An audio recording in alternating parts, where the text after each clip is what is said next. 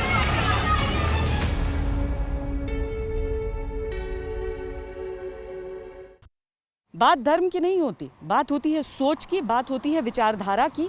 और इसीलिए तबलीगी जमात की जो कट्टर सोच रही, कट्टर विचारधारा रही, उस कारण सिर्फ भारत में ये उत्पात की बात नहीं है, बल्कि दुनिया के कई देशों ने तो, जिनमें सऊदी अरेबिया भी एक है, तबलीगी जमात पर प्रतिबंध लगा रखा है।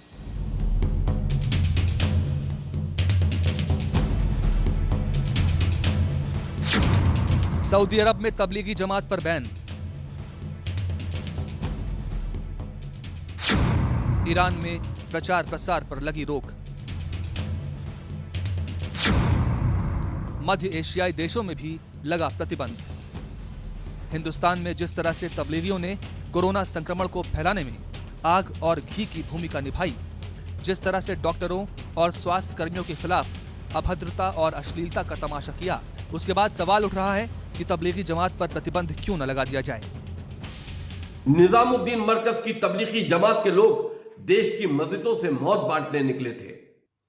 मस्जिदें अल्लाह की रहमत के लिए होती हैं, लेकिन इन तबलीगी जमातियों ने मस्जिदों को मौत का घर बना दिया। दिलचस्प बात यह है कि हिंदुस्तान में जिस तबलीगी जमात को खुलेआम जलसा करने और देश विदेश से जमातियों को बुलाने की छूट है, उसी तबलीगी जमात की एंट्री सऊदी अरब में पूरी तरह से बैन है। उस सऊदी अरब में जहां से इस्लाम की शुरुआत हुई। सऊदी अरब ही नहीं, मध्य एशियाई देशों जैसे कि उज्बेकिस्तान, तजाकिस्तान और कजाकिस्तान के साथ साथ ईरान में भी जमात को इस्लाम के प्रचार प्रसार की इजाजत नहीं है। जमात का इस आधार पर कई मुस्लिम देशों में विरोध होता है कि ये एक रूढ़िवादी संगठन है। इसके विचार चरमपंथी हैं। कोरोना संकट के समय जिस तरह का व्यवहार भारत में जमातियों का सामने आया है, उसके बाद भारत में भी इनके खिलाफ कई तरह के केस दर्ज हो चुके हैं। हमारी इस खास पेशकश में इतना ही।